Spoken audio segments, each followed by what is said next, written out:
ganggu menurutnya kalau misalkan dipegang kuping tuh kayak tuh ya, ih ngeganggu banget kayak karena kita cuma kayak main gitu doang kan.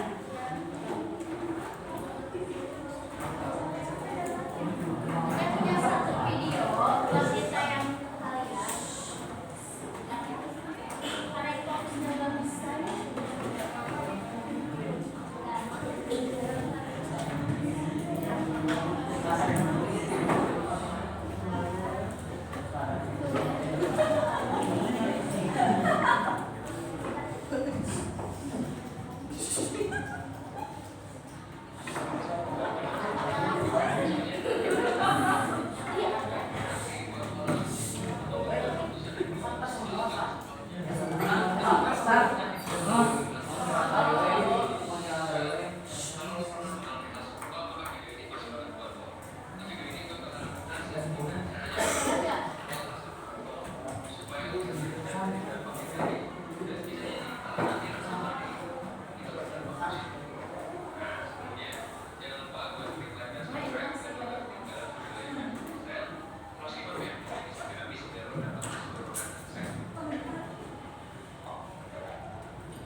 Terus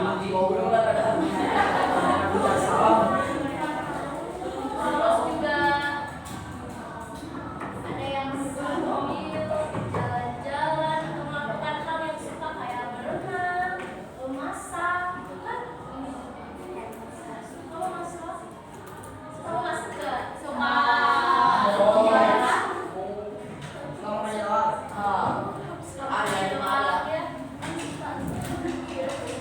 Nah, ternyata emosi juga bisa dialihkan dari biologis sama satu lagi itu dari lingkungan atau pribadi. Kayak misalkan tadi biologisnya dari hormon kayak apa PMS, TB ya.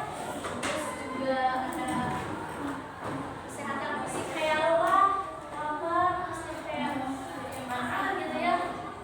Terus juga ada yang kondisi mental seperti depresi, sekolah, ya, sebenarnya depresi, cemas atau ADHD yang bisa mempengaruhi bagaimana seseorang mengelola emosi.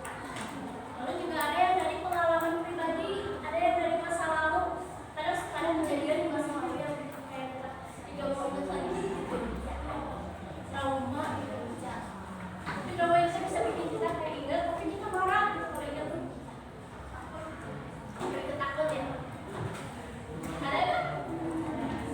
Pasti rata-rata ada ya masa lalu. Terus ada yang dari tekanan juga, ada kayak tekanan orang tua gitu kayak pasti kamu gini-gini. Terus apalagi sekarang Facebook kayak mulanya tuh sekolah gitu kan. Terus selanjutnya juga ada yang dari hubungan lingkungan juga ada yang dari teman sebaya. Terus jadi ada teman lingkungan juga kan.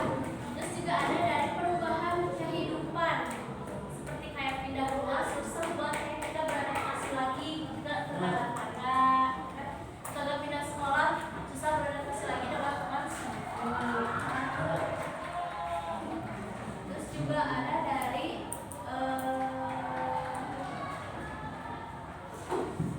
harapan yang tidak realistis. Jadi kayak kita punya harapan tapi harapan itu tidak sesuai dengan apa yang kita inginkan.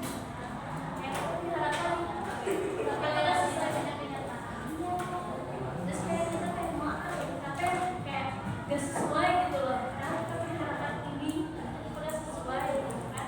Selalu pasti kayak gitu.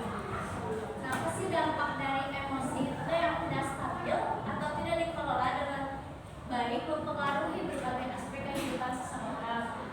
Nah, seperti kayak kesehatan mental.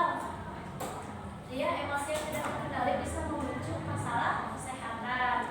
Lalu juga ada dari kesehatan fisiknya, emosi negatif yang berlebihan seperti marah atau stres yang berkepanjangan bisa berdampak pada kesehatan fisik. Misalnya meningkatkan risiko hipertensi, gangguan tidur, atau melemahnya sistem kekebalan tubuh. Siapa yang susah tidur?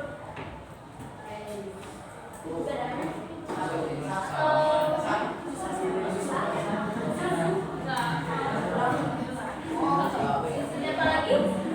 Yang susah tidur? Gak ada?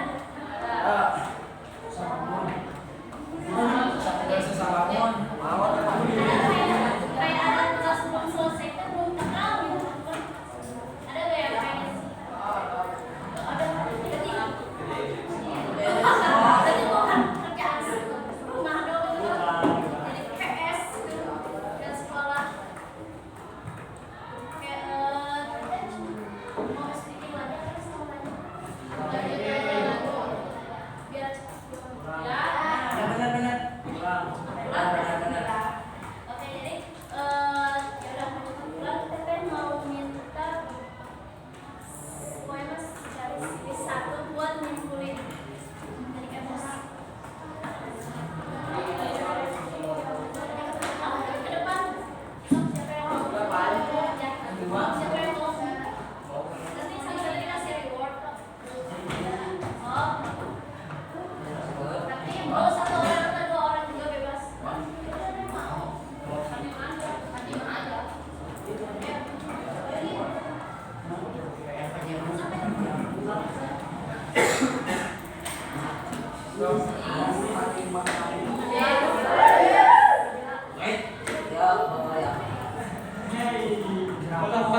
Nah, kalian juga bisa lagi halangan, aku nggak tahu ya kalian lagi halangan atau enggak.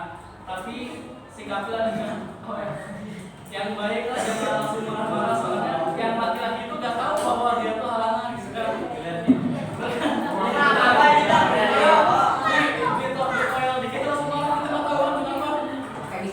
Jadi hadapi dengan baik lah, jangan langsung marah-marah kan, kita nggak tahu juga kenapa. Dan sekian dari saya, wassalamualaikum warahmatullahi wabarakatuh. Saya mau nambahin dari aku sih ya, saran dari aku. Cuman dari salah satu dulu, kalau lagi marah, misalnya kita lagi berdiri, kita lagi marah, usahakan untuk duduk. Kalau kita lagi marahnya duduk, kita tiduran. Itu kalau lagi di rumah ya, kita kalau di jalan nggak usah ya. Jadi